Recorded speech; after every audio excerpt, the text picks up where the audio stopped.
and howl about America and democracy. There is no America.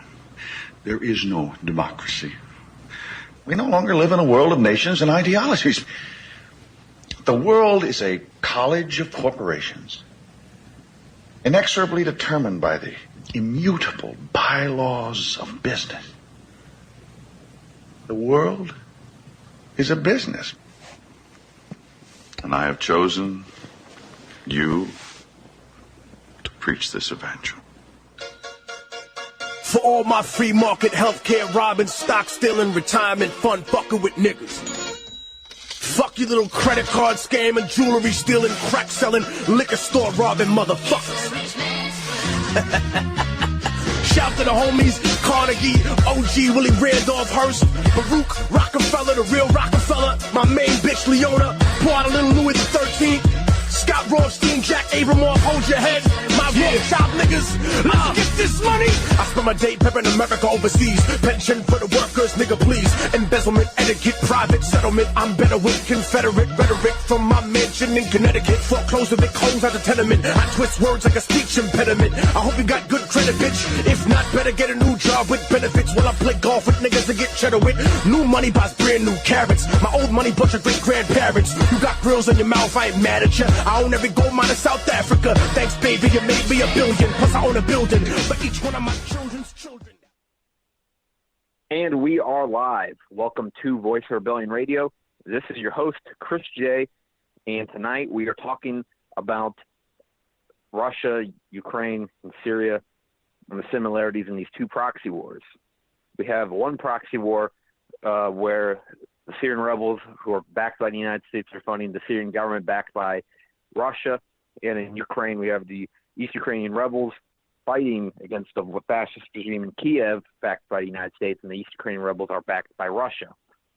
Tonight we are awaiting a guest, Sergei Bardashov, who is the head of the Humanitarian Battalion of Ireland, UK. I know I erroneously wrote Humanitarian Battalion of Novorossiya, Ireland, UK, but that's the official name, is the shorter version. Which helps victims of the Ukrainian war. And Sergei Bardashov should be coming on here in a moment. And the Ukrainian wars, of course, is a very unfortunate scenario. We have tens of thousands of people affected by this war. It's happening primarily in Donetsk and Lugansk, and the war has been going on now for about 2.5 years, and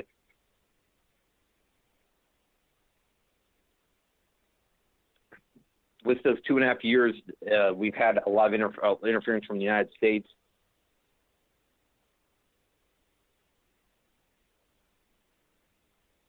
And with interference coming from the United States, and they sent the paratroopers over by there. They're building up on Russia's border. It definitely seems to be a very hawkish policy been taken by the United States. And what do I expect now with the new cabinet? Trump now is president. I say really tomorrow when Trump becomes president, because that's the day that he actually. His first full day of actual work this week is more like the festivities around the whole inauguration. Tomorrow's also when we're going to see the stocks open up. We're going to see a lot of the world's actual reaction to this man becoming president. So, tomorrow is the big day, really. Also in Bulgaria, they have a new man became the president.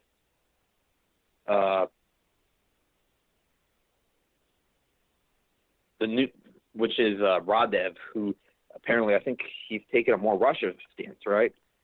And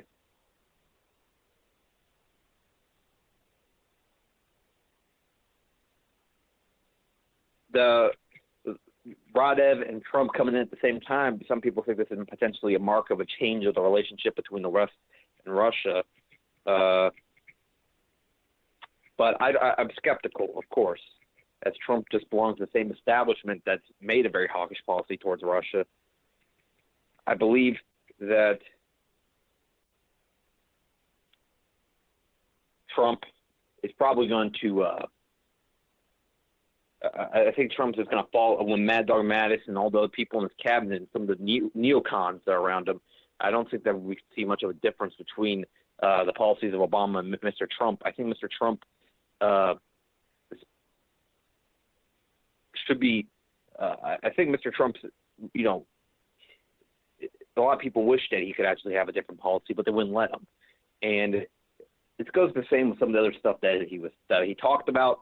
Is that talking about the Federal Reserve and a potential audit, talking about the stopping of all arming of the Syrian rebels. If those things were actually done, Trump would end up like JFK. Is that surgery in the background, or it should have been added?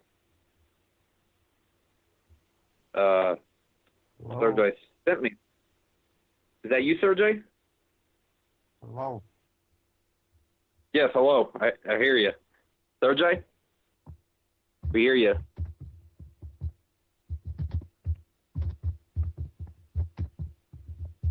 Hey, there seems to be a problem with your mic or whatnot happening. I don't know.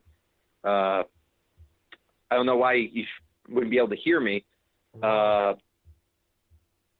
Yes, Sergey, I can hear you, but can you hear me?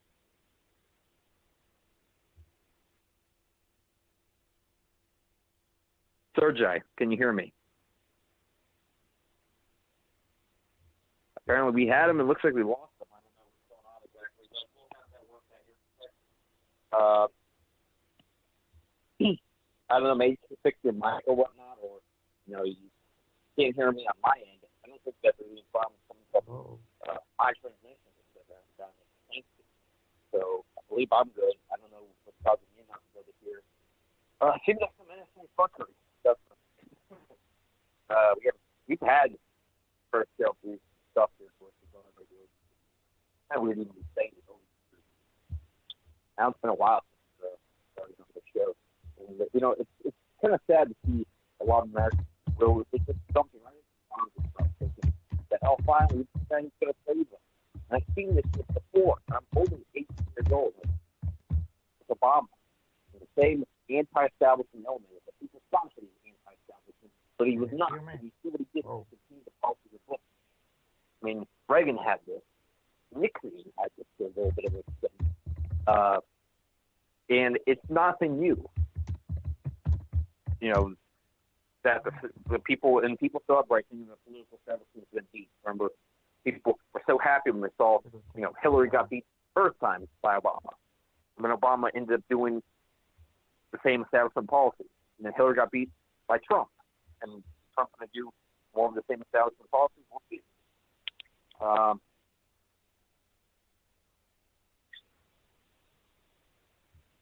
Sergey, if you can hear me, I don't know if you were in the call. I heard you there outside. Speak up. You're speaking the call, and it does. I don't know exactly what's going on or whatnot. It says you didn't hear me. That's kind of odd. See what I can do.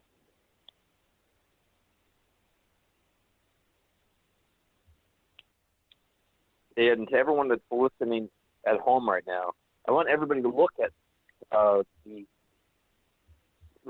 who Mad Dog Mattis is. He isn't someone to be revered. He isn't someone that's an honorable man. He's an anti-Russian coward. And the fact is that Mattis, the combination of Tillerson, all these very corrupt men around Trump, that even if Trump was not corrupt, it'd be very unlikely for him to do much good with his cabinet all around him being full with these pieces. And look at JFK. That JFK kind of won.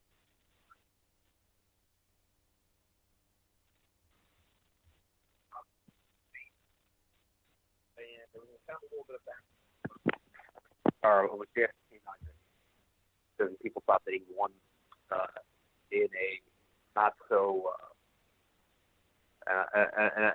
not legitimate way. But JFK always seems to be principled. Like Trump, he has labor, has used as used taxpayers. Trump isn't a man that's fighting for the people. He's fighting for his own self-interest. And at this point, it looks like he's going to be fighting for the New World Order. I hate to say it, that it's another puppet that's coming about. And that's, there's so much right now. The internet's going crazy. Either you love them or you hate them. And I mean, the strong of people that talk about how he's going to save America, he's going to bring all the jobs back.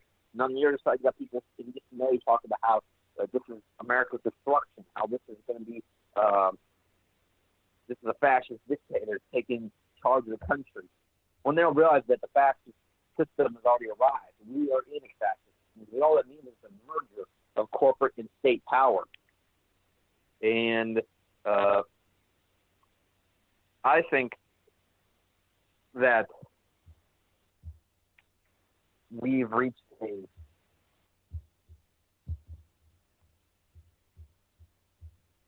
I think we've reached a point where now people realize the rigging of our election. But these people need to realize it's a little bit more than Trump and Hillary pushing out Bernie, or that, and that's another thing, that Bernie was one of them. Hello. Look, Bernie was pro-Israel. Bernie was for war with Iran.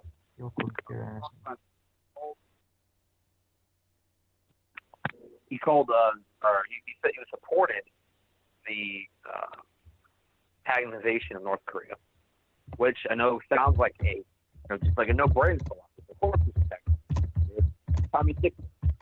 Well, that's where you're taking the simple-minded approach of media propaganda, not realizing that the reason why that's the way it does is because they're alienated. No, they're pushing to the corner by the United States and other Western powers. Third thing, this North Korean government as bad. The reason why they is because they don't have a Rothschild bank. If you don't have a Rothschild bank, they're going to make you guys do like this. Kim Jong-un is inheriting yesterday from a third generation leader. However, it seems that not everything's so bad. I'm not going to say that's perfect. Because we seem to be authoritarian nation.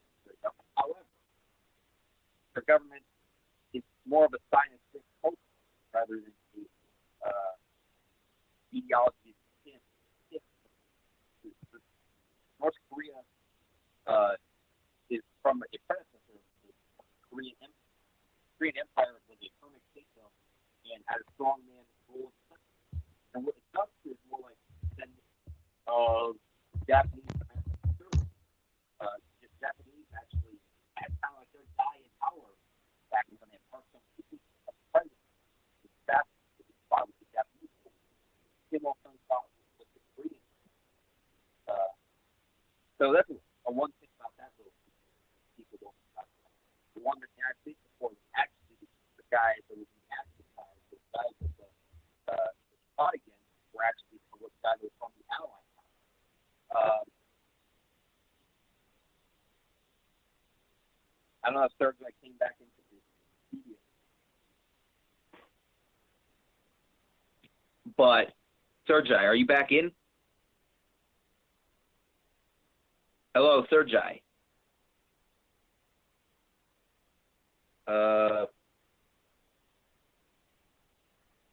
We've got a report that he's in. I hear. I think I heard something on the mic coming up. Hey, Sergei, if you're in, are you? I got an idea, Sergei. Let me see if I'll have to type it to you. It's like we're streaming on the air, and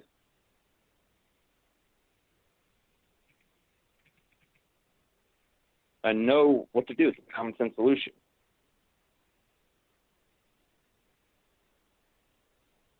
Well, and I was just saying, because you could just go to the website, listen to the live broadcasting, you hear my words via there, and then just listen to me via Skype, or you talk to me via Skype. If that seems to be a problem, he's in the call, so it should be his audio should come through. I hear you. I hear him in the background. I hear it on his mic. I don't know what's the problem.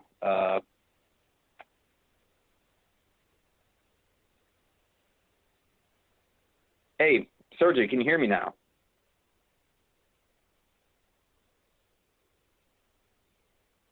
I don't hear. I don't. Did we lose them? Shit.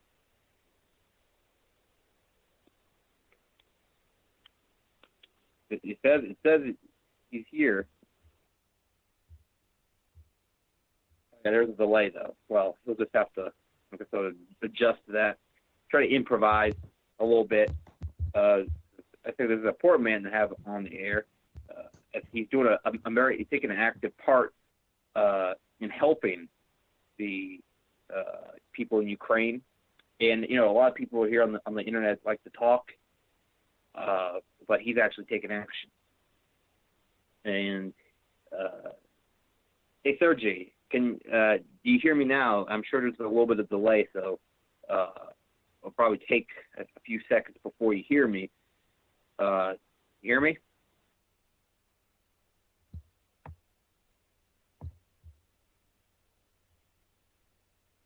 Hello? This is weird. This is honestly, I don't think it's just my luck.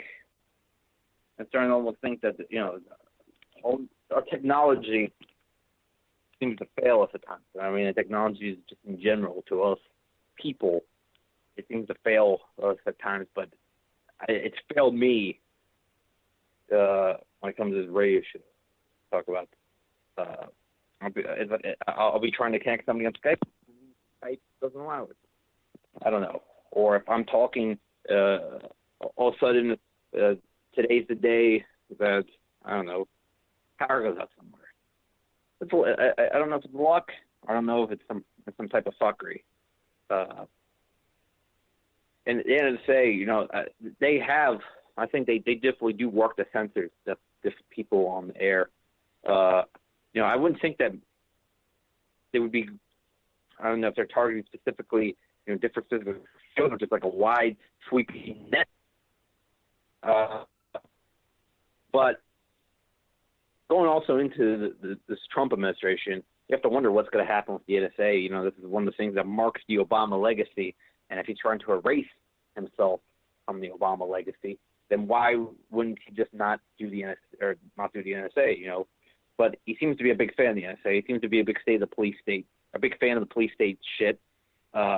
He's a big fan of all that shit. He's a big fan of the police state stuff, and but the only thing he seems to be not a big fan of is one of the main is the hawkish stance of Russia. But I can imagine it's going to fall apart pretty quickly. He's a big police state fan. Trump has got a lot of support from the police state unions. He got a lot of support from the from law enforcement across the country, and the military seems to like him. And many of the military veterans, people actually serve in the military do like him because they see that he doesn't have a hawkish stance with Russia and he's not going to send them to war, and that's understandable. I wonder though, what is the military-industrial complex thing with Trump, and would he continue decades of that, of people profiteering off of war? And you have these people, these war profiteers, and it goes back a long time. People think this might be something new, but war profiteering is a old thing that goes back, Napoleonic War and before.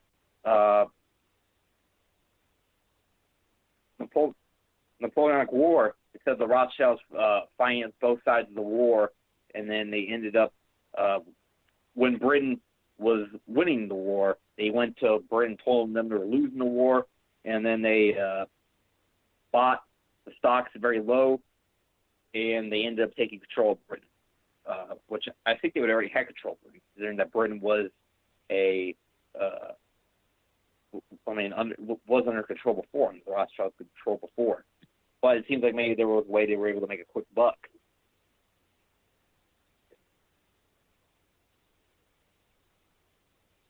Everyone listening, what's happening in Syria, I think it's confusing a lot of people. But a couple major myths about the propaganda need to be exposed. One of the major myths about the propaganda is that Assad has targeted minorities, but it's not true that the Shia population is not targeting the Sunni population. Assad is not targeting the Sunni population. Assad is not targeting the Christians. He protected the Christians for decades. Assad is not targeting Jews in the country. Assad's also not targeting the Kurds in the country. The Kurds actually have an alliance with Assad in order to defeat terrorism. And it's like at this point they might have different interests, but they've kind of just set that aside until the war is over, because they know that this fight against terrorism is the most important thing. And Syria is in a major fight with terrorism. ISIS is still ravaging the country, and I think they've gone to a fight in Palmyra. And now Deir el-Zor, now they're fighting again there. At Deir el-Zor, where that's where the United States bombed, and they killed 106 Syrians on September 17th. They killed 106 Syrian soldiers, and they just said, oh, yeah, it was a mistake. Imagine if that shit went down. If that shit went down here in the United States, what would happen? It'd be World War III. But to Syria, they're just expected to forgive. The Syrian military probably took some losses there, and that's probably the reason why ISIS is now creeping into that city. And Deir el-Zor is like a little island in the middle of ISIS territory in eastern Syria. We're in eastern Syria, where a lot of the United States attacks have been targeted. The United States have attacked a lot in eastern Syria. It's places where ISIS continues to have ground, while western Syria, where the Syrian Arab Army it still has ground. I guess that's where the United States is not attacking. U.S. has definitely came to the aid of ISIS terrorists. And I saw the other day, apparently Tulsi Gabbard, who wanted to make some bill against the financing of terrorism. It was targeted towards the financing of terrorism in Syria. Now, I do get a little concerned when I see Tulsi Gabbard, because I think this is potentially a continuation of the false hope for Americans that they will, when people get disenchanted with Donald Trump in the next 4 years, that in 2020 they'll be like, oh yeah, but Gabbard's going to save us. And I'm sure that under Donald Trump, at some point, we're going to go under martial law. I think this is the president that does it. It didn't happen.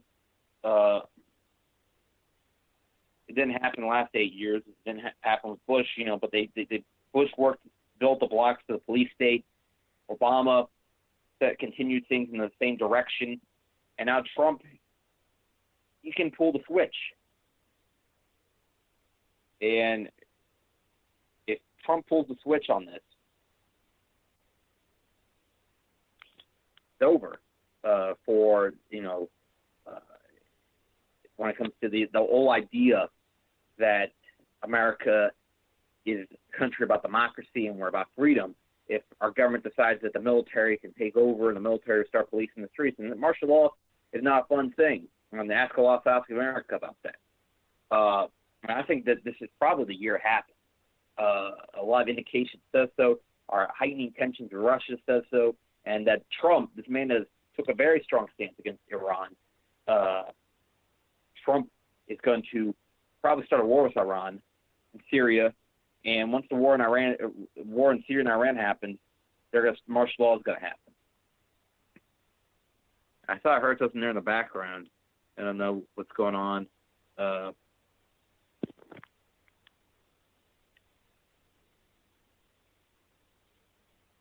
If the war in Syria happens,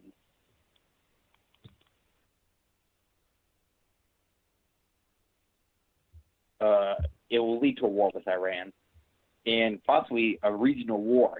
Everything from Riyadh to Islamabad will be in war. There'll be battles all across the Middle East. They'll be very ugly, and imagine they'll be 15 times worse than Iraq.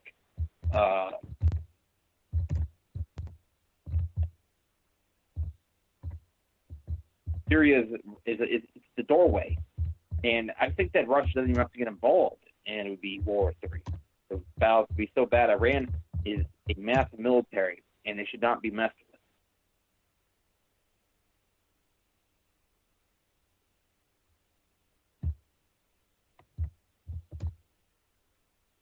And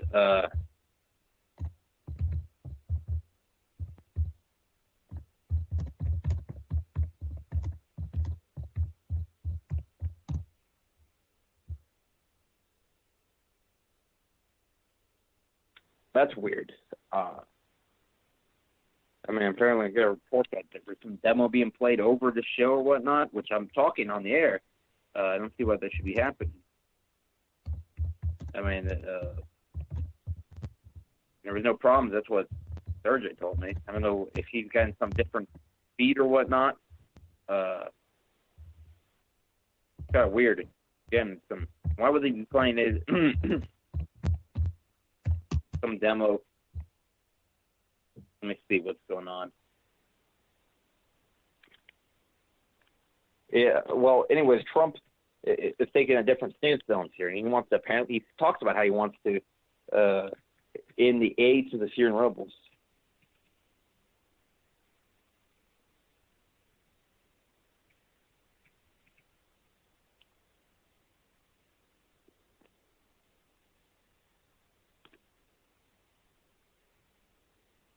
And if that was to happen, if the aid to the Syrian rebels was ended,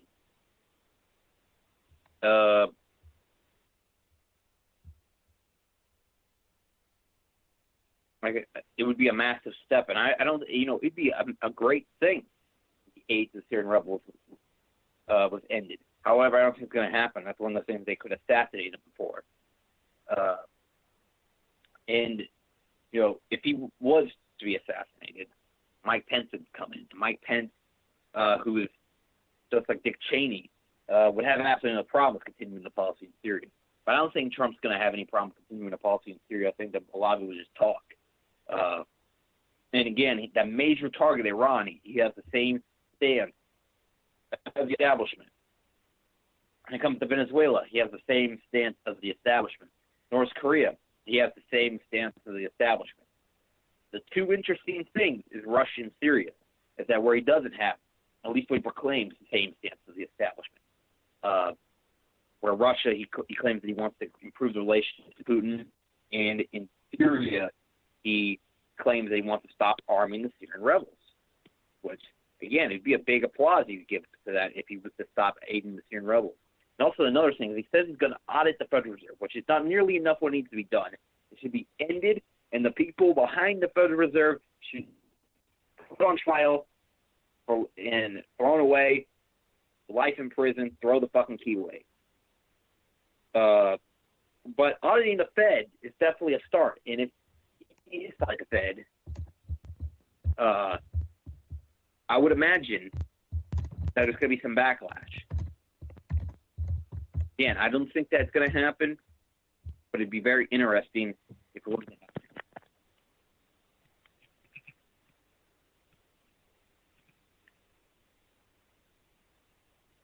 And that's what, again, is like seeing this first week is going to tell me a lot of what is to come in this Trump's presidency. Really, it is. I think that I'm going to get a decent idea right now.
Please leave your message for 727-648-7744.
All right. Am I back on the air, Jules? Okay, good. It's like, again, that was on me, but again, I can't figure out what the hell is going on over on the third end. I'm telling you, it's weird. Like, it's like one of those things. Like, it's like I gave him the UCY TV link. I don't know that I'm on the air and broadcasting you, but apparently over on that end, there's something else being broadcasted. Trump has an agenda. It seems to, when it comes to talk about the immigration, is that also he says it's going to deport 3 million illegal immigrants. Which the thing is that it's not much different than the Obama policy. Obama deported more people than any president in the history of the United States. And people again are celebrating right now, and knowing that tomorrow Trump is going to be sitting in the Oval Office and going to do a bunch of executive orders. He's going to get to work. And over here, to me, it's so much skepticism. Like, to me, there's not really any uncertainty. Trump is just one more of them. I mean, he seems to be friends with Kissinger. When it comes to Israel, he seems to be buddy-buddy with Israel. So when Netanyahu and Trump seem to get along, and they talk the same racist way when it comes to Muslims.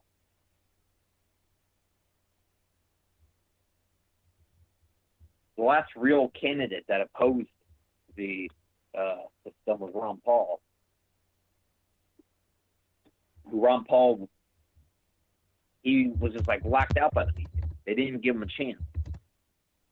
Ron Paul talked about different stands with Russia and talked about different stands with Syria. I mean, he even said that Israel is funding Al Qaeda. Ron Paul doesn't seem to have any reservations about saying things about saying things. Ron Paul also, people from the media, they call him practically like a racist and stuff. But Ron Paul, he just speaks the truth.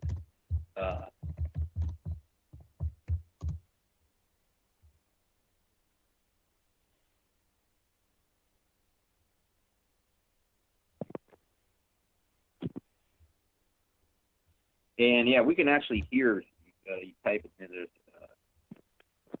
third time. Yeah, I don't know. He says he can't hear me. If I go off speaker, I'm going to talk just through the phone right now. And I know I'm doing things a little differently the last couple of weeks. You might have noticed me a little bit of change in the audio because I haven't had my tablet. My tablet kind of got messed up.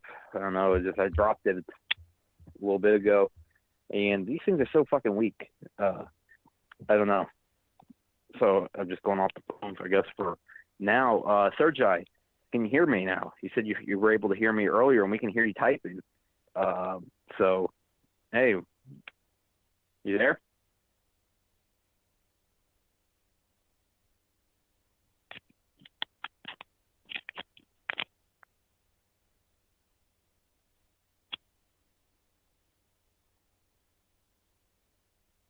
and he says the sound's a disaster. I don't think there's a problem. I have no one else has complained about the sound. I mean, I think it's definitely the sound like you can hear me. Yes, I think I am hear you. Hey, is that you, Can you Sergey? hear Or is me? that? Yeah, I can hear you.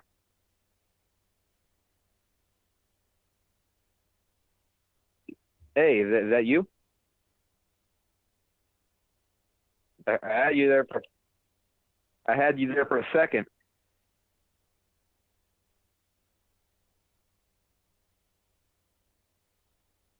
I don't know. It seems to be a problem on your end there, Sergey. Anyways, I'm just going to continue talking. Is that it seems like it's becoming all staticky. Actually, I can't have the kind of disruption on the background. I want to ask you. Yes, but I think the delay is like 20 seconds or half a minute or so. Okay, yeah, the delay is going to be. You just have to wait, I guess, for the responses. So let's try this out. I'll ask you a question, and so I'll have to just wait a little bit. So, Sergey, I guess the first question that comes about is that what does your organization exactly do to help the citizens affected by the war?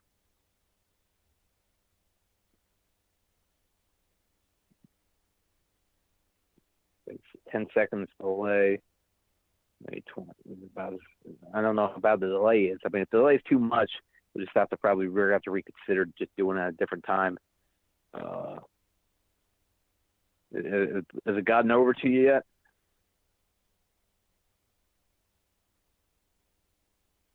Well, anyways, Sergey, I'm sorry to say this, but I'm just gonna have to thank you for trying to participate in tonight's show. Obviously, the audio. Organization, Humanitarian Battalion Ireland and UK, trying to raise some. Hey,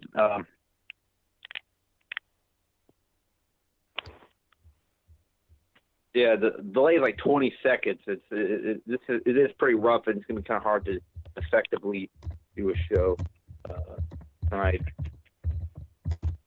But I think I'm just gonna have to continue with my show, and ask you to come on a different time. Sorry about that, Sergey.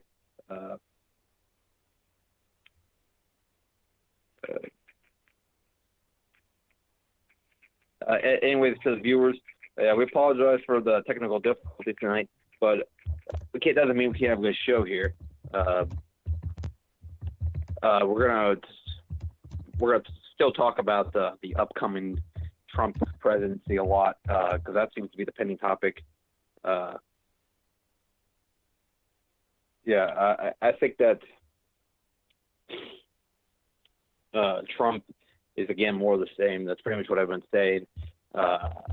It sucks to see so many people that are supposedly awake be sucked into the trap of Donald Trump, and they get sucked into that corruption, because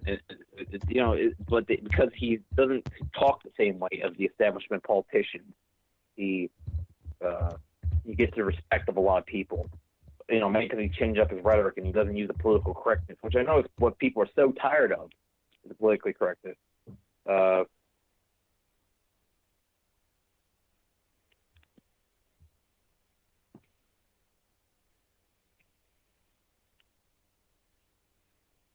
Political correctness has gotten really to irritate a lot of Americans, because it feels like we can't say what needs to be said a lot of times. I mean, mainly with Israel, the big thing that comes up. That you can't talk about Israel. They call you racist. They call you a bigot. When it has no sense of reality. Israel, they're not Semitic people. But yet the term is, when you are talk bad about Israel, is anti-Semitic.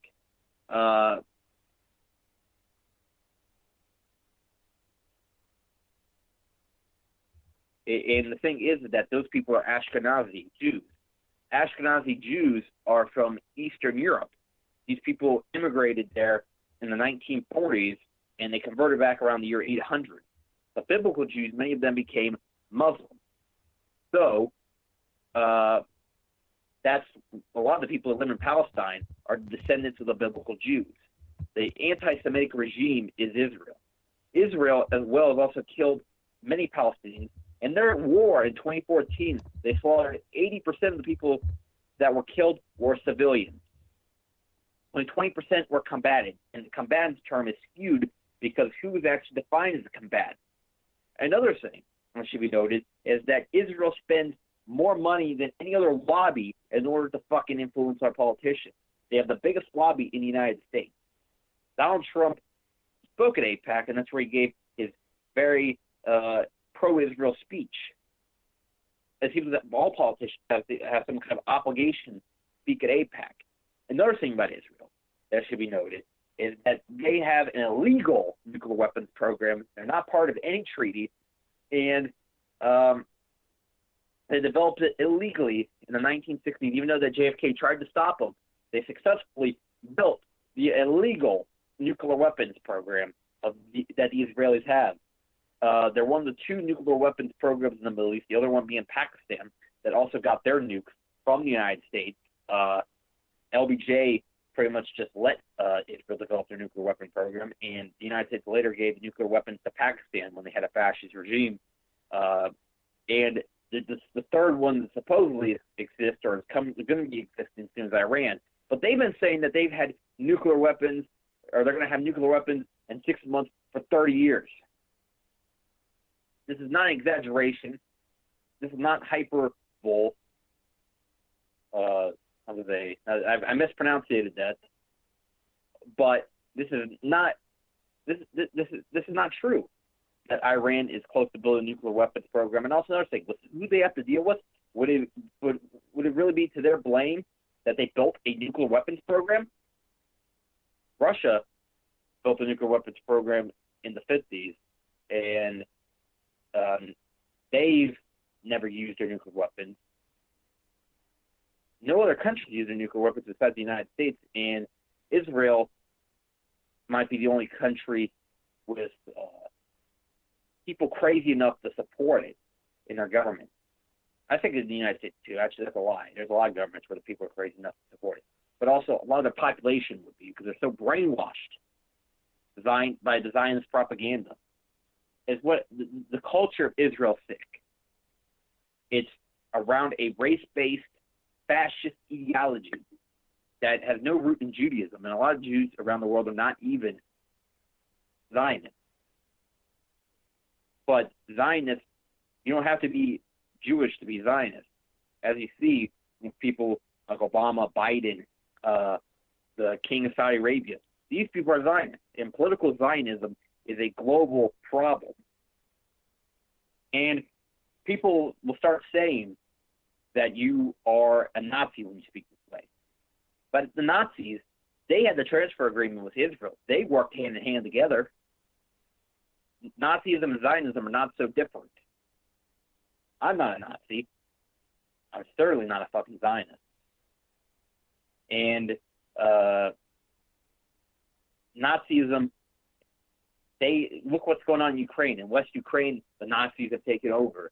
And you have the Kiev regime has these people from Savoyda and right sector. These people are obviously Nazis. They hate Russia. They want to target the ethnic Russians in the country. They want to build up their military, and they are giving the oligarchs all the power. Ukraine has a problem with Nazis, but who is financing the Nazis? It's Israel. Israel is the second biggest financer of the Nazis in Ukraine, then the United States first. But Israel is definitely helping the Kiev regime, slaughter people in Donetsk and Lugansk. And if you think this has no importance to you, realize that Donetsk and Lugansk might one day be the United States when the war comes to the United States. is that the wars are over there for now. So this is for now. And if we continue following their lead into their wars, if we keep following their lead into Israel's wars, eventually the war is going to come to us. Israel is provoking the United States to get into the war with Iran. They don't want to do it by themselves, but they know with the United States they have a chance to take down Iran. And remember that Israel is ultimately not the top of the ladder. The top of the ladder is the Rothschilds. The Rothschilds are closer to Israel than they are to the United States. The United States is one step lower, and then you got your countries like Saudi Arabia, and then under Saudi Arabia you got Bahrain, Qatar, your smaller allies. Germany, this is another country that's controlled by the bankers, and France controlled by the bankers for now. But when Marine Le Pen potentially wins that election in this spring, this April, expect maybe some big changes to happen in France. Le Pen is against the Kiev attempts to take back Crimea. She is pro-Russian, and she seems to be a fan of Ron Paul. Definitely a very intriguing character. Now, some of the rhetoric I disagree with with her, but I don't see the massive warning signs I see with Trump. And I think that Le Pen seems to be someone that truly cares about our country. I like her, but again, I'm going to be skeptical because I can't sit here and tell you here on the radio that there's no reason to worry about Le Pen. There's obviously a reason to worry about Le Pen, is that they've had many rigged elections. And the last real leader they had was de Gaulle. De Gaulle, who ended up liberating Algeria. But let's also remember another thing. A lot of people like to say that Le Pen is very right-wing. But they said de Gaulle was kind of a conservative official, but he did things that like a lot of left-wing leaders would do, giving Algeria the independence. When it comes to Le Pen, she talks in many ways like somebody, somebody from a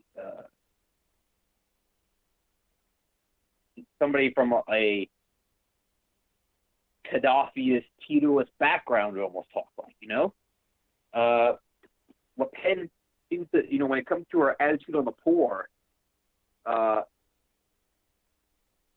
she has a different approach in the establishment. She realizes the French people have been fucked over.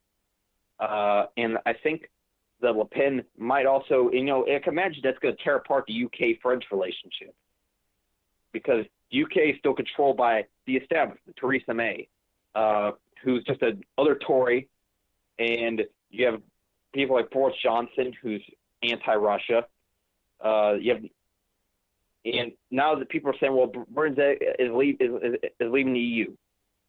But the EU and Britain are going to be supposed to simultaneously supported by the bankers. And the EU is crumbling. If France leaves, I can imagine what's going to be left of the EU. It's going to be Germany and a few other countries. And Spain might potentially leave when Podemos takes power. So I think that Podemos taking power is going to be happening in the next few years. Definitely a splintering of Europe as we know it. And you have Hungary that's now went towards the way of pro-Russia with Prime Minister Orban. And I think with Radev, definitely things are getting shaken up. And, there's all this talking on the media about this rise of nationalists in Europe. And some of these people are phonies and some of these people are the real deal. Some of these people are just no good Nazis. But there's a difference between a no good Nazi and a nationalist.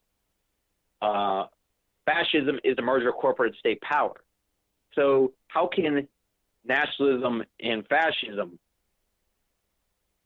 coincide when corporations get power, but the people don't get power? Nationalism is supposed to be about caring about the people. Now, maybe I'm looking at this purely at a left-wing nationalist perspective, but to me, there is no nationalism that doesn't care about the people. So there's a difference, and people like to lump it all together. And I definitely believe that left-wing nationalism is a reality. And so, people like Tito, Gaddafi, and I also think that, there's phony right and left-wing nationalism. Phony right-wing nationalism would be like, the neocons, people like Bush and people like Mussolini. That's examples of where the idea of nationalism is subverted in order to get the people on board with something that's against their own interests. And then phony left-wing nationalism would be like Stalin and Mao, is that they put this extreme pride in the country and revolution, but ultimately the people get fucked over and the ruling class takes all the cake. That's my opinion. That's how I view it.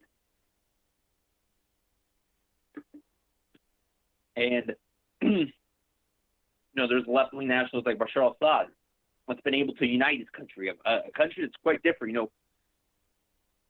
You have these Middle Eastern countries. A lot of them have different ethnicities, different minorities across the country. It's a lot of different people. There's definitely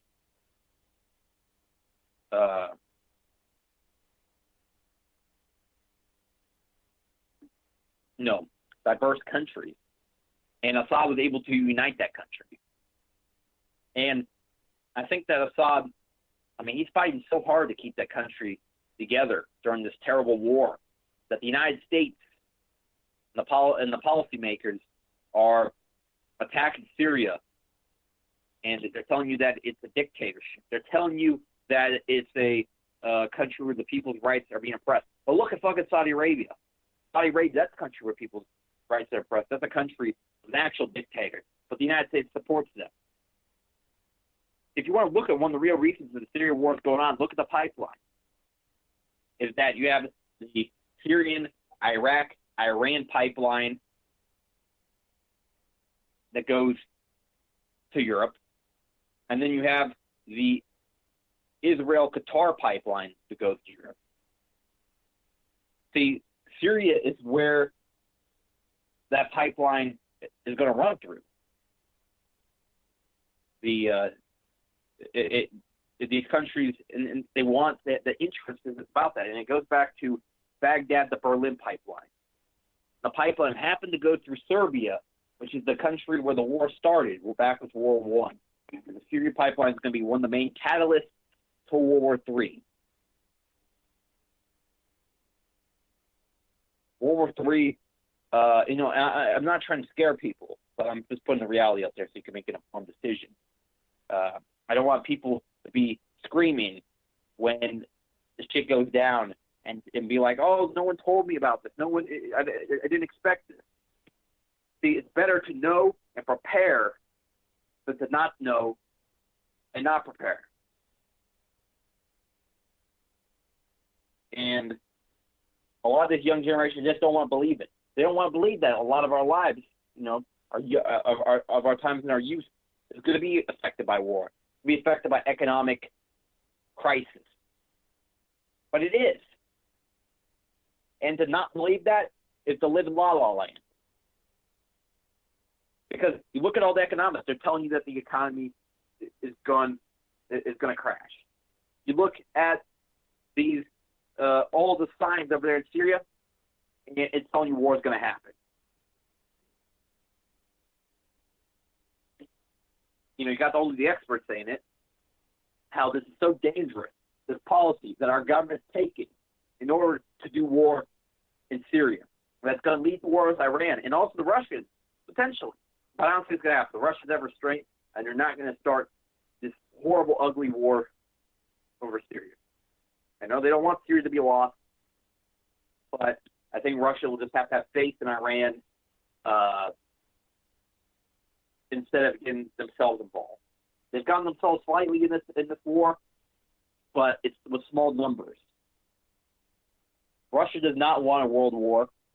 Russia's been there, done that. Their people lost potentially up to 45 million people died in World War II in Russia, while the United States lost like 500,000. They know the effects of war, and they're not going to forget it.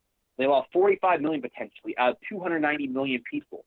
That is a total. This is almost one. What is that? Almost 1/6 of the population died with the Soviet war with Nazi Germany. They do not want another world war, and they were also in World War I as well. You know, if you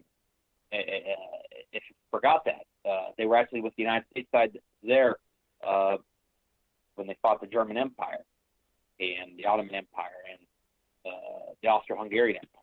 And then let's revisit it. You know, what was the incident that started World War I? Was Gavrilo Princip killing the Archduke of the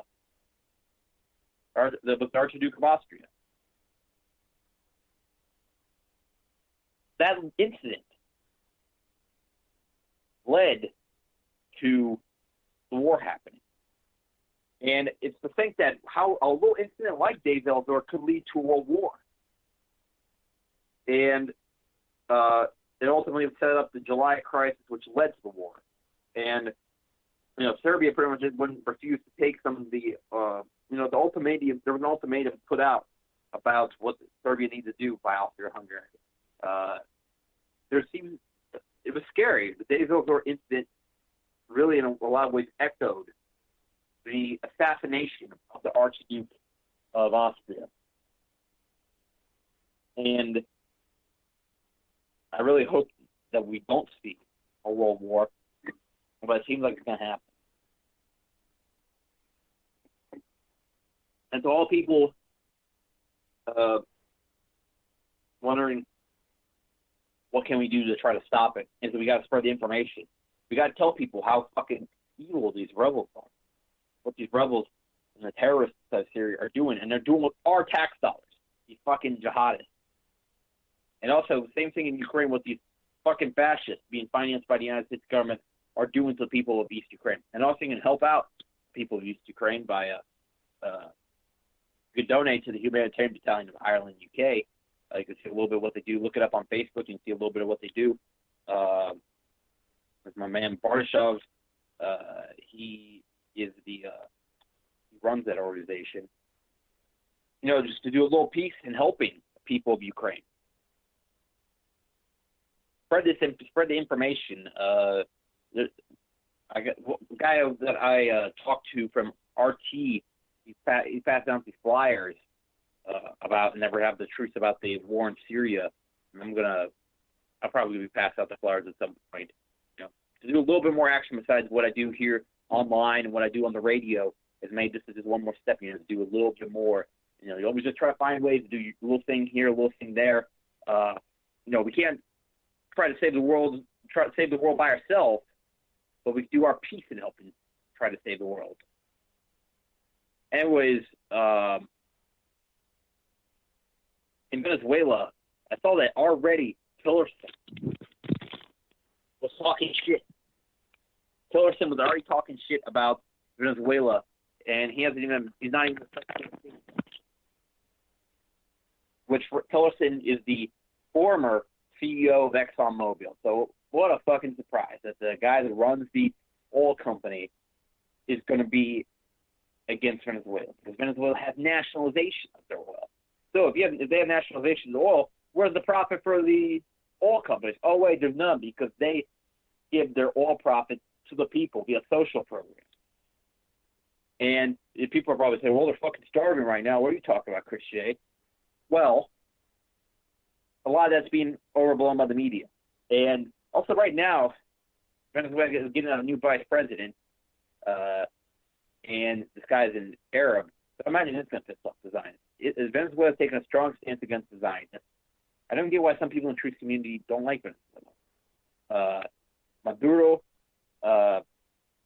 continues to try to include the workers in making the economic policy. And Maduro is as well fighting a war with the media. That the media there is 60% opposition controlled. So that's part of the reason why he has, I think, low popularity ratings in his country. And it's partially Maduro's incompetence. But Chavez enjoyed a lot of support, and he was a competent leader. But Chavez is now gone, and they need to find a replacement. They picked Maduro. But Chavez is a good leader, and these problems inside of Venezuela are not reflective on Chavismo, reflective on some errors by Maduro, sanctions by the United States, attacks by the bankers, sabotage. I mean, they did a coup attempt again in 2015. They've done 2 coup attempts and got a lot of publicity. And the 2002 coup attempt, a lot of you know about, that when the United States and Spain financed the opposition to try to take over Venezuela, and even they had for 2 days they sworn in Pedro Carmona to be the new president of Venezuela. But then Chavez came back with like 1 million supporters, and he took back the Palacio. It was amazing. And it was a day that the people won over, and it's almost been 15 years since that happened. But it's like, just think about that. Thinking about that, that was a day when the people won. There's not, those days are to be celebrated. And that day, April 13th, 2002, is a day that has to be celebrated. It's the day when Chavez came back, and he did not go the way of Allende. They didn't kill him like Allende. And now Chile, many years later, is finally erasing, I guess, from that legacy of Pinochet. Allende was there for 18 years in power. Allende was placed by Henry Kissinger in the United States. And how does this all relate back to Syria and Ukraine? Because these countries, Venezuela is a very strong ally of Russia. Another thing is that just looking at the allies of Russia is a way to look at the future. And Venezuela, with their recent attempts of sabotage coming from the United States,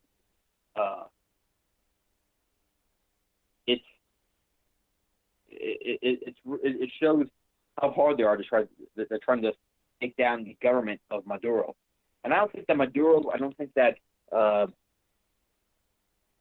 Diosdado I think that Diosdado Cabellos is going to take over in 2019.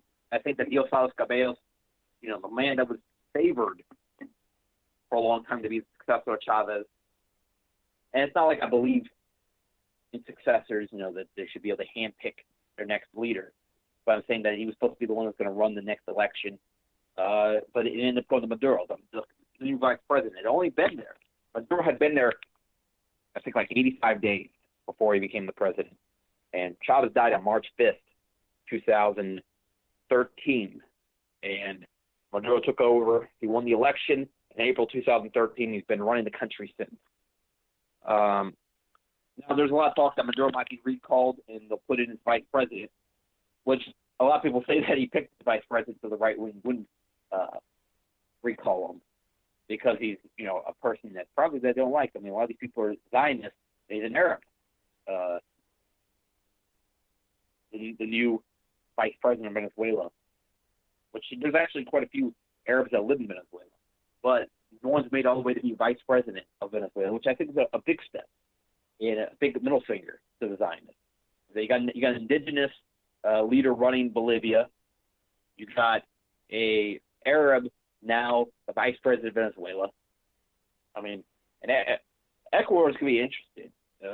Talk about like just different types of people we get into positions of power that assume a disabled man might be the president of Ecuador, succeeding Rafael Correa, and all the progress that he's done in his own country might continue with the man that's disabled. And I think he'd be an inspiration to disabled people around the world. Man that's a fighter, and not with a wheelchair, but he can still successfully lead a revolution. I think that's definitely something to think about. And then, people say, well, there was FDR, but FDR was a fucking banker puppet. FDR took away the gold from the people of the United States so the Federal Reserve would have more power. I don't celebrate FDR. I don't celebrate Jimmy Carter. Some people think might get that idea because I talk from a left-wing point of view. But those people weren't left-wing. They were just other fascists. I mean, FDR, he threw people in camps based on their nationality. And it wasn't just Japanese. It was Italians and Germans, too. Look it up. And Jimmy Carter, he started the funding of the Mujahideen. Yep. Jimmy Carter. He was the one that started, not Reagan, but Reagan continued it, and then it continued this reckless policy to fund rebels against the Soviet Union, and they end up turning into the terrorists of today, the Taliban. They turned into the terrorists. Taliban, Al Qaeda, Khorasan, ISIS, all split off of the Mujahideen, or what else? Boko Haram. They all split off the Mujahideen in the 80s. Without the Mujahideen, there's none of these groups. The father of modern terrorism is the United States, and the grandfather of terrorism in general is Britain, because they invented the ideology of Wahhabism, the cancerous ideology that these terrorists follow.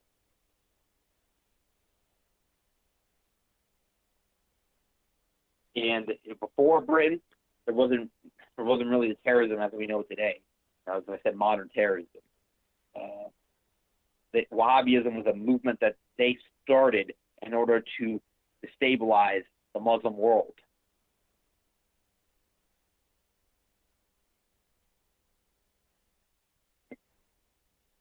Britain kind of passed the torch to the United States as the military arm of the New World Order. Britain is the reason that terrorism, as we know it today, exists. They're the reason that a lot of the world as it's shaped today exists.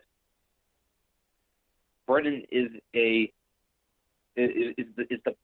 grandfather to the United States, and we tried to be different from them. When we succeeded from them in 1776, we tried to get away from Britain, tried to get away from the corruption of King George, and finally, the bankers were successful, and they took over the country in 1913 after they tried twice. They tried with Alexander Hamilton and his attempts to make a central bank, which Aaron Burr shot him for, and later with my potential ancestor, Andrew Jackson. It's an old family legend. Andrew Jackson, he took down the banks. They tried to assassinate him over it. And his last words, "I killed the banks." And then we were able to be away from the bankers for the next 70 years. But 1913 rolled around. And while everybody was distracted by the holidays, the Federal Reserve Act was signed. And it was by Woodrow Wilson, who they knew before the 1912 election that Woodrow Wilson would do that, and that's why they were able to push him into power. I don't know if Teddy Roosevelt would have done it. I don't know if Taft. I don't know if Taft would have done it. But I know Taft did authorize He authorized the 16th Amendment. Is 16 is the one that, the 16th Amendment that gave us the power to do an income tax. And then we had the Federal Reserve, and it stood unchallenged for the next 50 years. But then in 1963, we had a man, John F. Kennedy, who shook the establishment and said things like the very word secrecy is repugnant in a free and open society. In his famous speech about secret societies, a bunch of other things. And on June 4th, 1963, he signed Executive Order 1110, a very real executive order, which was to print silver certificates and give the power of banking back to the people and take away the private bank's ability to print currency. But then on November 22nd, 1963, he was assassinated. And guess what? November 24th, 1963, they ended the program of printing the printing the silver certificate. Well, ain't that fucking suspicious? But it happened. So now for the last 50 years, it stood unchallenged. And some people think Trump's going to be the one that's going to challenge it again. I don't think so. Trump has friends from Goldman Sachs. Trump's got friends with the establishment, and he was friends with Hillary for many years. Let's not forget that. Is that Trump seems to flip-flop between political parties. One time he's a Republican, another time he's a Democrat, but it seems like whatever's in his best self-interest, he does, because he's Mr. Donald Trump. And Trump, to me, is like the epitome of crony capitalist.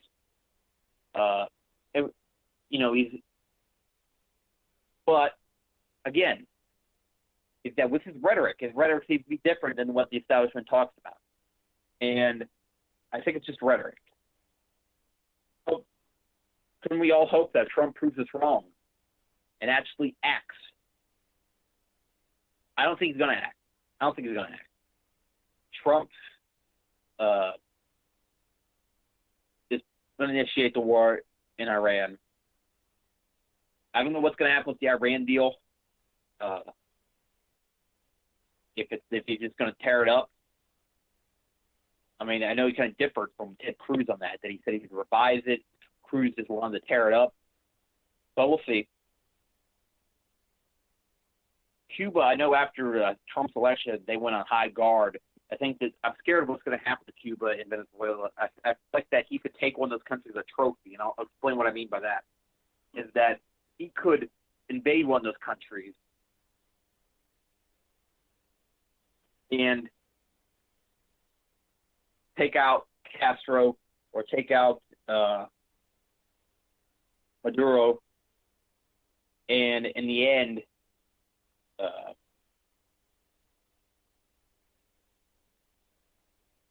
in the end, once he's taken out one of these leaders, he'll be celebrated for taking out, especially if he takes out Raul Castro. I think that an invasion of Cuba really does scare me. That could happen because I know that the American attitude towards Raul Castro, and if he's able to bring down the Castro family, even though they're going to leave in a year anyways. I think February 23rd, 2008 is the professed date that they're going to that he's going to leave, and he's going to hand it off to probably Miguel Diaz-Canel, who will be given it to the new generation. In fact, Miguel Diaz-Canel is younger than the Cuban Revolution itself. I think that happens. Mr. Diaz-Canel takes over. I do wonder what's the future of the relationship between Cuba and the United States. And I think that with Trump, it's probably going to already start closing up again. I think it's going to already start closing. I think Diaz-Canel, he's a hardliner. I think that he's not going to stand for it. Raul Castro, he seemed to have started to open up this country, which is weird because the man that fought for the revolution is going to let it get washed away by tourism and whatnot. Because that's what ultimately happens. It's opened up and going to allow the Americans to influence the country. I don't. It's a way. It's a front, and they've used many fronts in order to try to take down the Cuban government. And let's just say this is just one more front. Is that now they realize it's hard for them to try to subvert the country from afar, so they'll try to do it from within.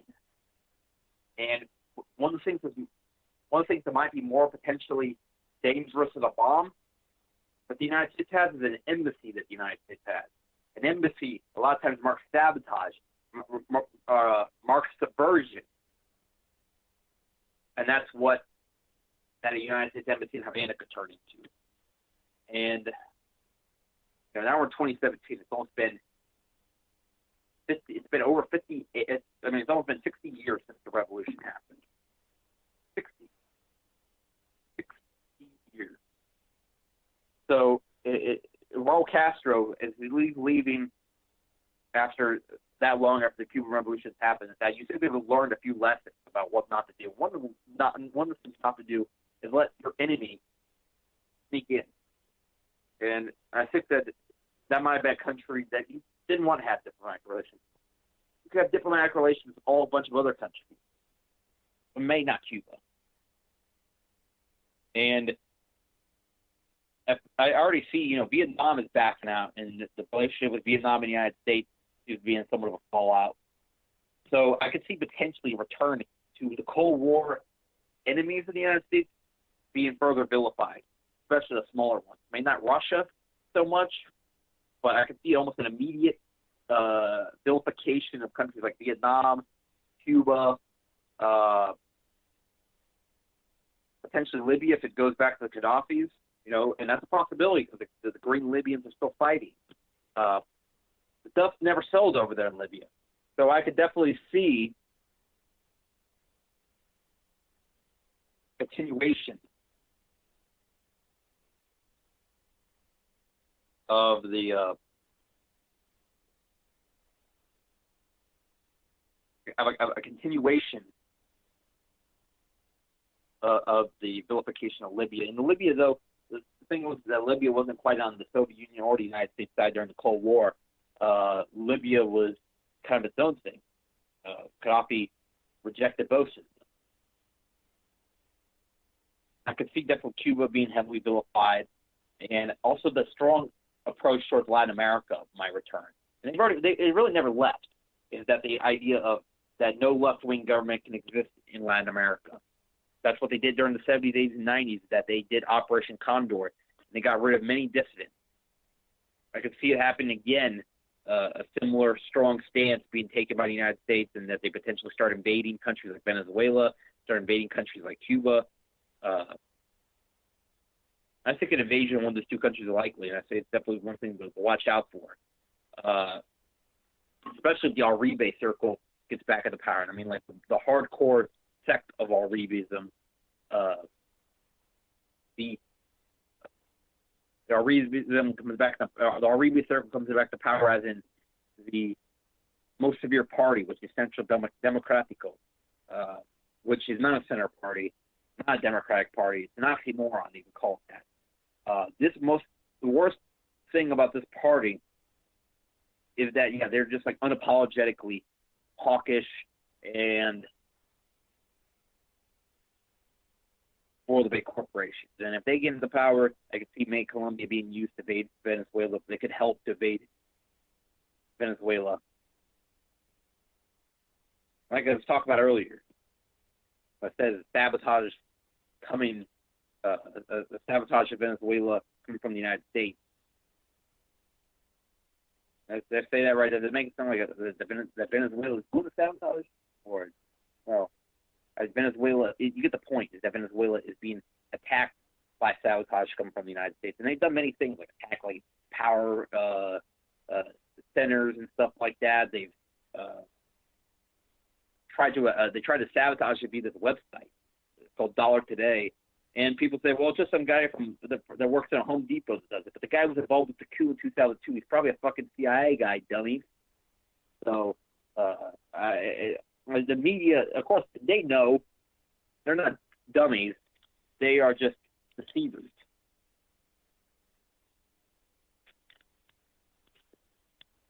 That's what the media, is that people sometimes think that the media are, they're just clueless. They're not clueless. They're just deceiving. And that when it comes to countries like Venezuela, they tell lies all the fucking time. And lie after lie after lie. And it's the same thing with many different countries, not just Venezuela. But it's endless lies. And at that point, you can see the difference between a real truther, people like Alex Jones, is that at that point, that's where he makes himself look ridiculous. He makes all truthers start look ridiculous. I remember one line where he starts going, lies, starts shouting it out. Alex Jones, it's sad. That's what people look to for many years for their alternative media, and painting a bad image about the alternative media. Now he seems to be all over Trump, and he seems to love Trump. Alex Jones is definitely sold out. I think he never was legit to begin with. I mean, he's been around for about 22 years and whatnot, and he supposedly snuck in, I'm putting quotations, snuck into the Bohemian Grove. I don't know about that.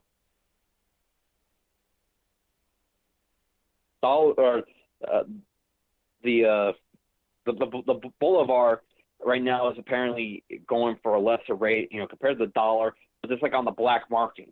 I think in the official exchange is not so bad. There's some inflation problems in Venezuela. Again, economic sabotage. In Zimbabwe, they have a problem with this for many years, where they tried to sabotage their economy because they didn't like Mugabe. because Mugabe was against the European powers, and Mugabe stuck up for his people.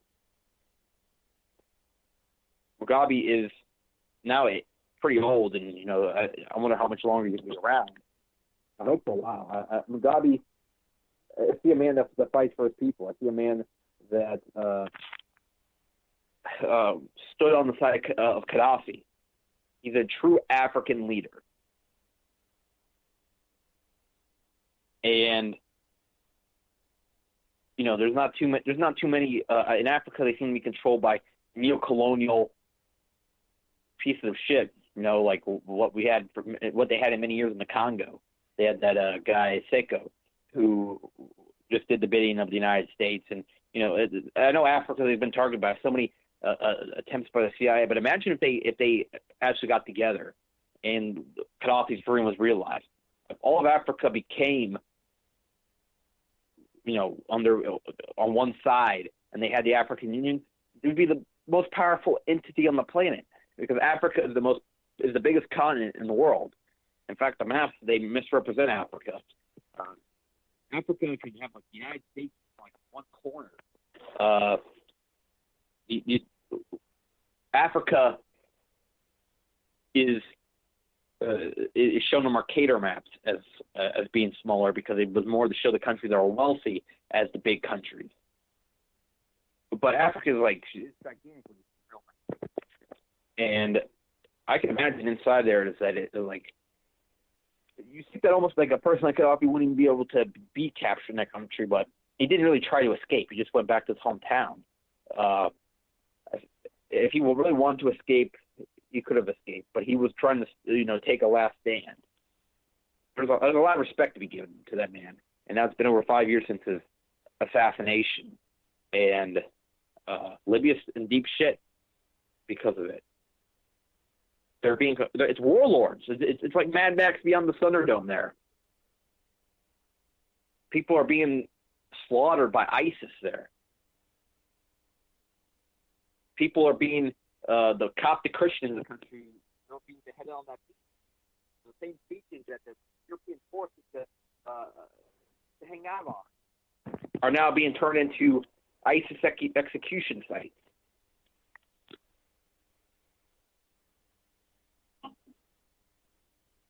I wonder what Donald Trump's stance is going to be on that. Are we going to stop funding the Libyan rebels that have taken over the country? Are we going to start financing Green Libya? If he wants to really do some massive changes in the Middle East, then he should do the act. He talks about how with Syria he wants to stop funding the Syrian rebels. Well, Syrian rebels and the Libyan rebels are from the same cloth. Well, the Libyan rebels are officially in power. The Syrian rebels are trying to take power. They're the same type of extremists funded by the CIA. People wonder why the thing that happened in Benghazi happened. The question that should be asked, but is not being asked, is why, or wasn't asked, is why did Al Qaeda get funded during the Libyan civil war? Why were we funding jihadists? Same thing goes to Syria. Why were we funding jihadists there? Why is across the Middle East, Yemen nerds are doing this as well? In fact, that's one thing that is already, talk about skeptics about Trump. You know what happened already? A drone strike. And like I said, he hasn't even really sat down to do any work. Tomorrow is really his first day at work. And Trump, as the Obama legacy closes, Trump he's about to take over the war machine that is the United States, and I can imagine it's not going to stop. And he talks about how he didn't want to go into Iraq, but a lot of people didn't want to go into Iraq, and that's not saying anything. What would be supposed to be said is that yes, the Iraq War was pointless because the United States funded terrorists anyways, and then they went in there as supposed to fight terrorism, and they went in to find weapons of mass destruction that didn't exist, and now they have a bigger problem with terrorism than before. Now, I also differ from a lot of people on the internet that like to say, well, Saddam was a good leader and we should have never got rid of him. Saddam was a terrible leader. And he was financed by the United States, and he killed a lot of people in Iran when he invaded Iran. Saddam was a brutal dictator. He was not a good man. And I agree that I think that when it comes to his ultimate fate, which I really do question, because the guy that pulled out of the ground didn't really look like, so when they got him out of the fox, when he was still hiding in the foxhole, and they took him to get fingerprints or whatnot. Did that even look like Saddam? I mean, it kind of looks like a different dude. I don't know. I almost think that Saddam might be living on a Pacific Island or something. They never killed Saddam Hussein because he was one of their guys. They just retired him, and said he died. Kind of like what might have happened to Hitler. Hitler was supposedly died, but there's all this evidence that he might have went to Argentina. I think the same might have happened to Saddam. That's the difference between Saddam and Iran, is that I can imagine that when they invade Iran, it's going to be a different result. Because they're not attacking a former ally, and they're just attacking an enemy at that point, when it comes to the United States government's perspective. And I don't think that at any point – I think that Saddam, he did their purpose. He did his purpose in helping them. The bankers used them to attack Iran. And Iran never really forgave Saddam. Bashar al-Assad, he urged against the Iraq War, because the Iraq War wasn't really about being against Saddam or for Saddam. It was about being for or against the Iraqi people, and the Iraqi people suffered. The Iraqi people suffered a terrible fate in that war. It angers me. It really does. What happened to the poor Iraqis. 1.8 million of them are killed. Just to put that in perspective, that's like 6 St. Petersburgs getting eliminated. I guess that's for my more local listeners that would know about that. That St. Petersburg's about that size, where I'm based out of. Yeah, I know probably some people are like, "Oh, lucky bastard, he gets to live down in Florida." But I'll tell you, it's not quite what it's cracked out to be. We have a lot of neocons here. The people that actually support these neocons. Like people supported Dave Dolly before him, Bill Young for many years, and now we have Charlie Crist as our representative, who's been a career politician. Anyways, wow, we're almost at 10:30 now. See, when it comes to Trump, there's just all the questions and all the different things. It just brings up conversation. It brings up content to talk about. I saw, a lot of people say that Trump is trying to bypass the media using Twitter, but the media is not so bad to him. I mean, Fox seems to talk so favorably about him. You're talking about CNN and MSNBC, right?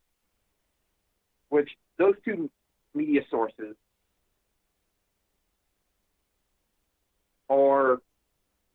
seem to have taken somewhat of an anti-Trump stance. But the media in general doesn't seem to be overwhelmingly anti-Trump, and they give them a lot of airtime. If they really don't like you, they just don't cover. They don't cover anything about you. That's how it works. Look what they did to Ron Paul, and look what they did before to Mike Gravel. Who, if you don't know who Mike Gravel was, he is the former Alaska senator who became, or he tried to become the vice president in 1972, failed in his bid against the Vietnam War. Was also he's also a outspoken advocate for 9/11 truth.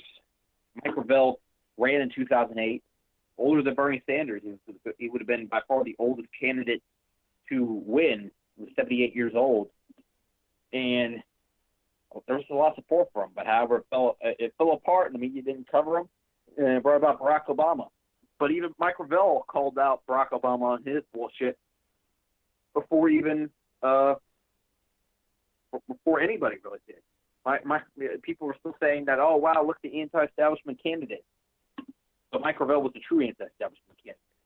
He was the last Democrat to be an anti-establishment candidate. There was Ron Paul, I would say, was the last anti-establishment candidate. I don't think we're going to ever see one again.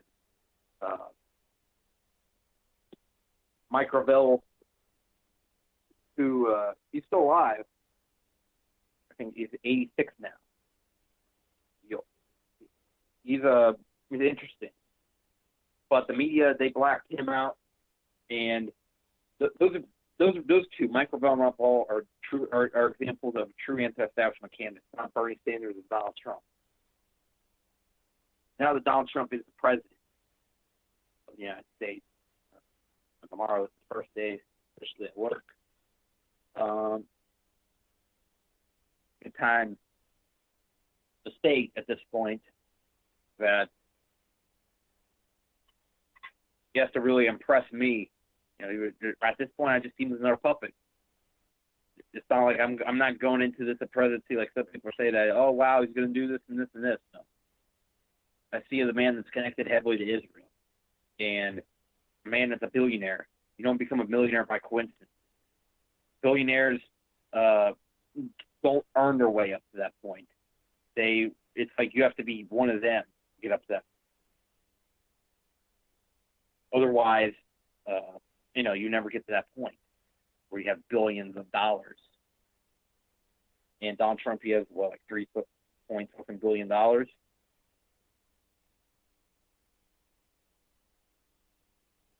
think that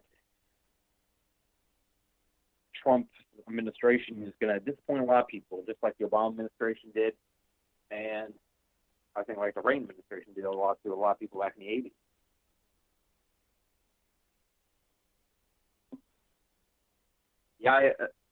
The Ayatollah, I imagine that he's probably a little bit concerned by the amount of support for this guy.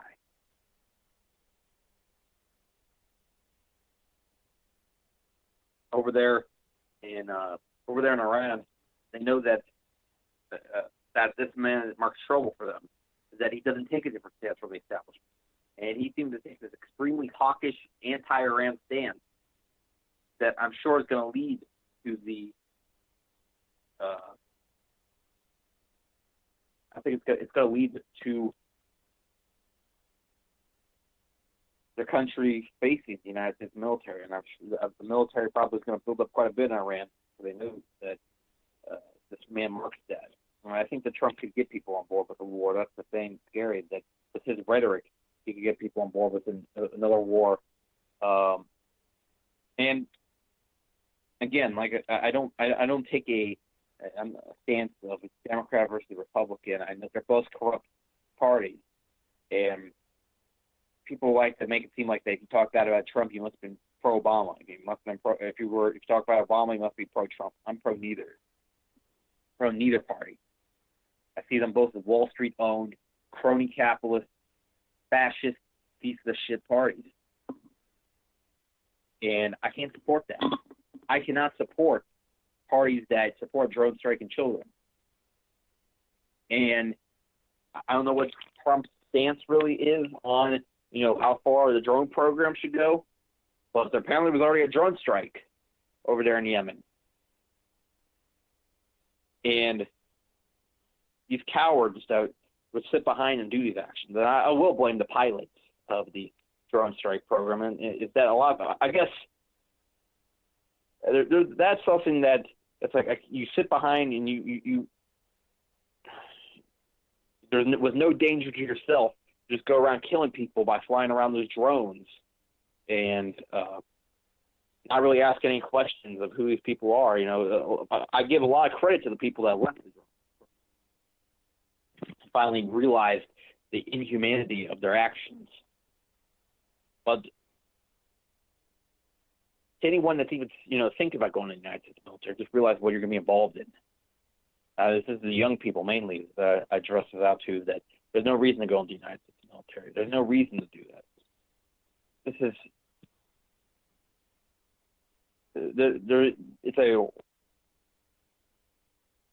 it's horrible what our military has been involved in recent years. We've been I remember that song that was on the radio program for a while. That was the was it Flowbots that was saying we were it was like we've done this so many times and talked about all the leaders that have been overthrown. Same thing over again. That's kind of that reminds me, how many times has been done that the United States has been involved in Korea, been involved in might be involved in some of these same conflicts again. The same area that war over there in Korea could happen again between North Korea and South Korea. That a war between a war in Iraq, well, it's going to continue. And then now we're in 2017, but yet the war in Iraq goes on. It's shocking, isn't it? That we could be, we're talking about 26 years after the 91 war, and it's still going on. Somebody that was 18 in 1991 is now 44. Gulf War veterans are now becoming middle-aged, and we're still in Iraq. We're still at that same place. And now Saddam's long gone, and now we have the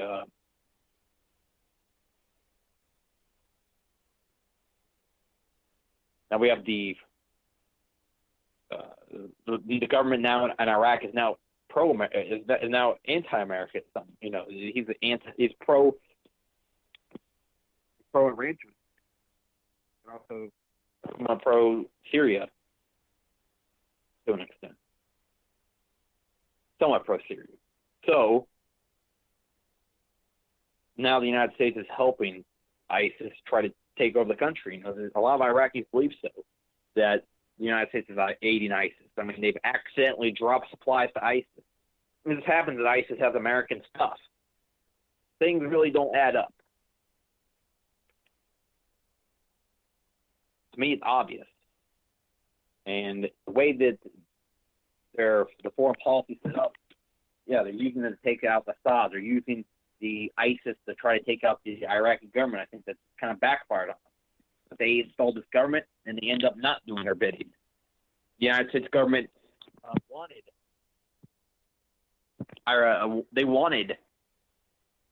Iraq to stay their little puppet state, but they didn't. They didn't end up being a puppet. They ended up being a somewhat deciding their own future.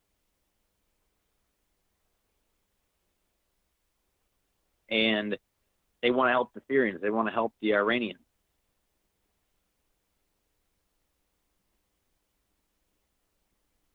Syria is a kind of an extension of the war in Iraq, as they border each other, and they're both Arab countries.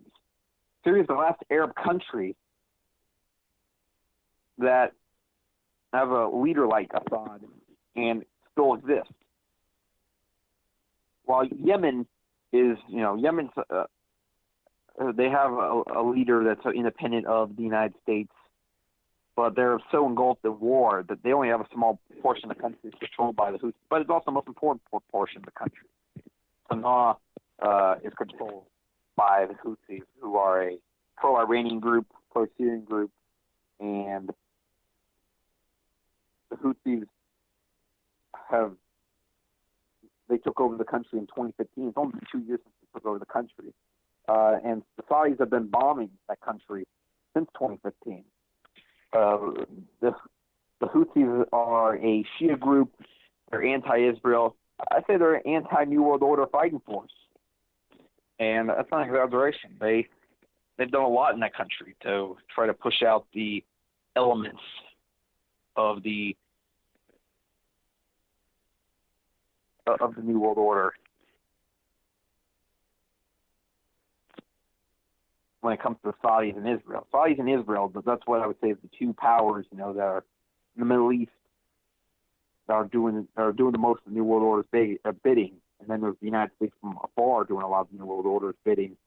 The Middle East has been kind of like a roadblock to them, as they want to take out Iran, they want to take out Syria, and Now they want to take out Yemen. And that soon, you know, there's potential that you'll be able to add Lebanon in that mix, you know, as Hezbollah gains more influence in that country. They have there's like a pro-American group in Lebanon. And there's like a pro-Iranian group in Lebanon. They also have like there's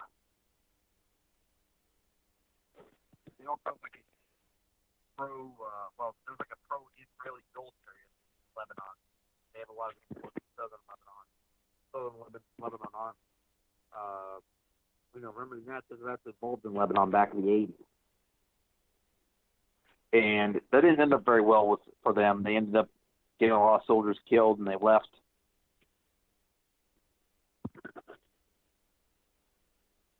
And the Southern Lebanon Army is an example of groups like that in the Middle East are like ultimately the Israeli military. And one of the biggest ones is the ISIS, because ISIS is Israeli Secret Intelligence Services. That's an alternative name to Mossad. And we wonder why a lot of them cover themselves up. It's not really about any Islamic tradition. It's about that they don't want their identities being revealed because they're not from there. They're not Arabs. They're European. They're white. They're not Arab. Say it in a different language. Ellos no son árabes. Ellos son blancos. Ellos son europeos. Ellos son Israel. Pero no, but not from Syria and Iraq. And some of them are. Some of them just from the brainwash of God. But, you know, for example, like what we saw with ICE, supposedly did the attacks on 11/13 in Paris. And then you look at who actually, hear the stories, like, wait a minute, white man came out of a car, I think it was a story, and wants to, like, Mossad. And they might have been sensitive. Might have been Mossad members on that. From like, you know, the 11/13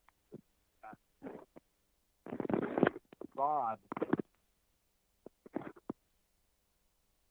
or there's all kinds of dirty shit like that. They do some of the most dirtiest intelligence work, and they do some of the most sneakiest intelligence work on the planet. True story. You know, they've been involved in attacks from all the way from Argentina to London. There's a lot of evidence that they did 7/7 attacks. All the back in 2005. That's where a lot of areas took over the country. It's a bias country. A lot of people they have groups like Pittsburgh. UKIP is ultimately what Ollie Richardson, who's on my show, will talk about, is that they use just a lot of racism in their and they're not any true. He doesn't have much. No party that represents that. France does. They have that represent. I would say represent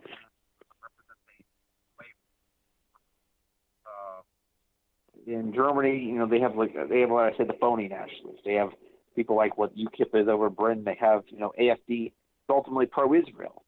AFD, which apparently is coming under the gun a lot right now because they're saying that they're like the German version of Trump. And I would say that's probably true because Trump is like phony nationalism. It's neocon nationalism, which is just using nationalism in order for the people to serve corporations. You know, real nationalism is where the people are served, where the government serves the people, and the people are taken care of. Taking care of the people of your country is what nationalism is supposed to be about, not taking care of the corporations of the country and not taking care of the military industrial complex. Nationalism here in the United States I think a true nationalist party. I can't even really think of one. You know, you have your Republicans with neocon. Of course, they're both the Wall Street parties. Neocon nationalism, and you got the Democrats with this. They don't even really use nationalism. They have their nationalism more along the lines of America is the most progressive country on the planet. We should celebrate that, even though America is not the most progressive country on the planet. And what they consider progress is not progress. The Democrats, the main thing that come on, we have months and months and months talk about the transgender bathroom, but we don't have anything talk about how we should stop drone striking people in Syria. You know, the media spend so much time on these bullshit issues as of late. In 2015, the summer of 2015, the big thing was gay marriage. Something that was passed in Europe 20 years ago. And, you know, it was a big issue and divided a lot of people. When it comes to that, you know, people either take the strong stance for or the strong stance against. And to me, it's just the thing that they use to distract people. And it goes back to the divide and conquer stuff. You can see it on your Facebook feed, how people get divided. The lack of unity in this country is remarkable. I don't know if I used that in the right tense. I don't think that I'm not saying it's a good thing. It's bad that our country's so divided. And Trump is now becoming the president of that. Only 40% of the people support him. He's got to win over a lot of people. And maybe this is the time that people rise up and do a revolution because they are sick of these scumbags becoming president. Now, I hope it's not something that is financed by the elite, you know, that they have ways of taking out one of their guys and bringing another one of their guys in. Like we've seen in the past, we've seen people like when Mubarak was replaced by Morsi back in that was back in the 2011 Egyptian revolution. And then there was 2013, Morsi was opposed, and I don't know about Sisi. I would say, yeah, Sisi ends up just becoming another pro-American guy. Last time that Egypt had a decent leader was Nasser. He was the president back in from 1956 to, or actually 1954 to 1970. Who he took over after the Naguib. Nasser. The reason why the Levant affair happened was because they were worried that Eisenhower was cozying up with Nasser, and then you got Israel activated a terror cell against United States soldiers there. So the Levant affair and the USS Liberty, just two examples of Israel being such a great ally. USS Liberty, Navy sailors were killed and 171 were injured when Israel attacked that ship. And I had this people on there on here twice talk about the USS Liberty. So I'm on Facebook, and you know, it seems like it's getting around finally. After 50 years, their story of their survival is starting to finally get across the different depths of the internet. And finally, it's getting coverage.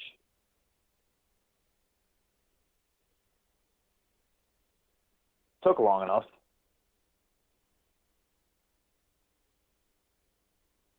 And I really hope that the people of the United States, you know, will learn about the truth about Israel before it's too late.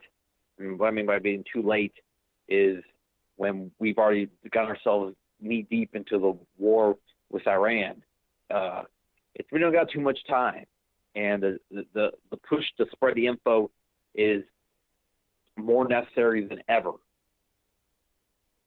Spreading the information to the youth that can really do something about it. Every revolution, the youth have been the most important part about it. People right now, you know, people talk about the no good millennials or whatnot, but it's up to them. And I see some opportunity in the millennials. I do. I see people that seem to I see a generation that has been misguided but they have been affected, made the most of any generation by what's happening in this country. They really are feeling the brunt of it. They've spent their entire lives of war. They've woken up in the shadow of 9/11. People between 1985 and 1995. This is really the generation that is going to be most affected by what's coming up. Well, actually, I don't know. By most affected, I feel like, all the stuff that happened before, Generation X really felt a lot of it, and they're going to feel a lot of what's coming up. I think that most of the big shit that's going to go down, the Generation X is going to see in their lifetime. I don't think it's that far away. I say all of it's going to happen in their lifetime. I'm saying from this war with Iran to a potential showdown with Russia in the future. The Russians, the war with the Russians is probably 15 years away, I think, if it's to go down. If it's going in this direction, I'm not to say that it can't be changed. I really hope it can be changed. I think it can. Again, with the wake up, thought we'd have some kind of, we'd have something drastic happen. For a lot of people in Venezuela talk the same way as I did, or when it comes to feeling it's inevitable, a lot of terrible things happen back in 1995 or whatnot. But then by 1998, Chavez took over and a lot of things were reversed, and their poverty, they had those slums that finally moved into decent houses, and the violence against the dissidents ended. And then people said there's violence against the dissidents right now, but only violent rioters are there. Of course, they're going to get treated violently. They're going to get thrown away. Leopoldo Lopez or whatnot are going to get thrown away in prison. But what I see is, there's the riot police are there, but they're not attacking anybody. Again, the media seems to lie. It's endless lies when it comes to Venezuela. But when it comes to countries like Colombia, they defend to the end because they're allies.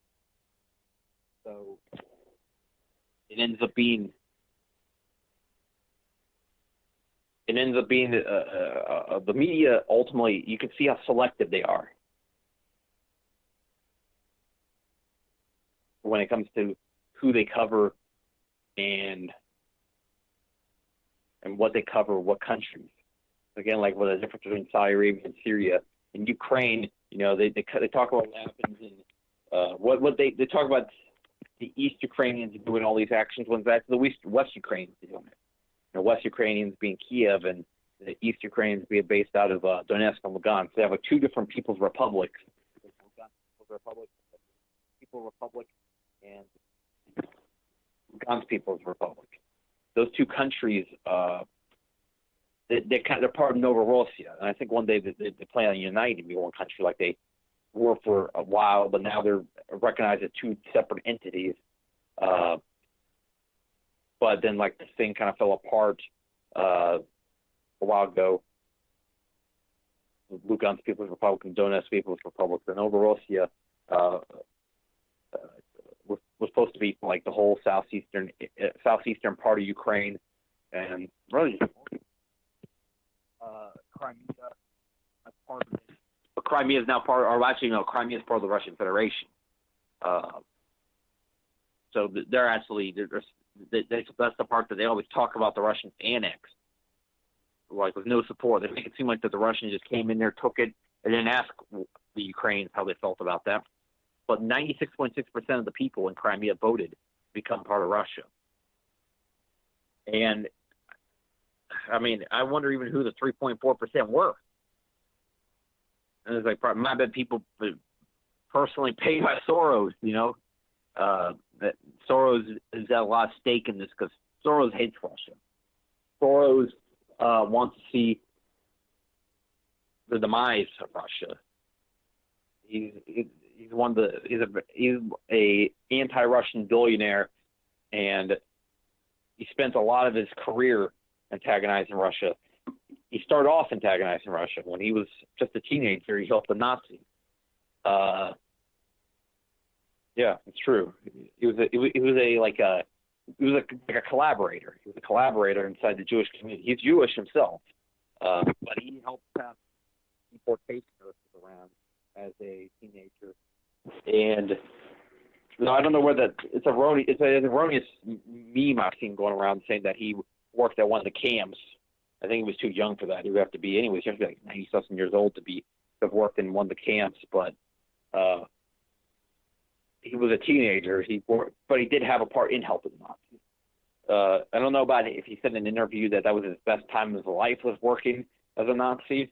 That's what also the meme said, that his best time of his life is working at the camp or whatnot. But I know he was a Nazi, and now Soros is one of the main Democratic financiers, and a lot of people speculate that he's behind some of the instability in the country, and that he pays protesters in order to, like at perhaps from Ferguson, I think that he did this. He paid some of the violent ones in order to delegitimize the whole Ferguson protest.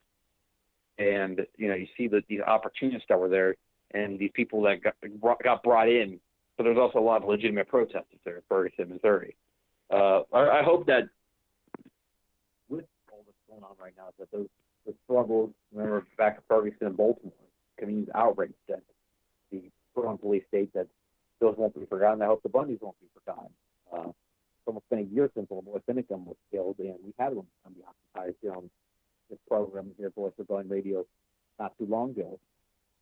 But I hope that LaVoy Finicum will always be remembered and as a victim of the fascist regime that occupies this country. I hope that LaVoy Finicum is always in the hearts and minds of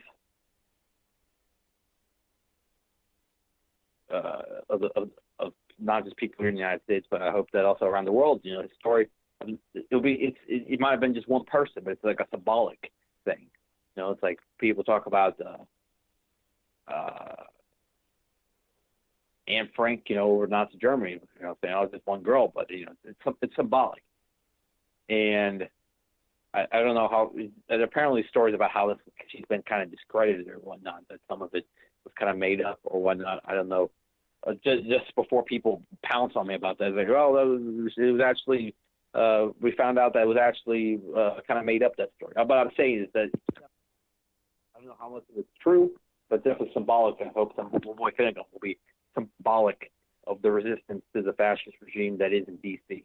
So everyone, thanks for tuning in tonight. And sorry about the Sergei Barshov couldn't come on the show. We had technical difficulties, but I think I had a good time spreading some more info. We'll be back next week. Last show, January 29th, 2017 will be our next show. Check out Chris Jackson Rojas and subscribe. Point of no return and nobody can stop it. Malcolm Little when he knelt before Elijah Muhammad, the comet that killed the dinosaurs, changing the earth. They love to criticize, they always say I changed for the worse. Like prescription pills when you misusing them, nigga. The Templar Knights when they took Jerusalem, nigga, and figured out what was buried under Solomon's temple, Al-Aqsa. The name is not coincidental. I know too much, the government is trying to murder me. No coming back like cutting your wrists open vertically. How could the serpent be purposely put in charge of the country? Genetic engineered sickness spread amongst me. My people are so hungry that they attack without reason, like a fucking dog ripping off the hand that feeds them. Immortal technique is treason to the Patriot Act. So come and get me, motherfucker, cause I'm not coming back. This is the point from which I can never return, and if I back down now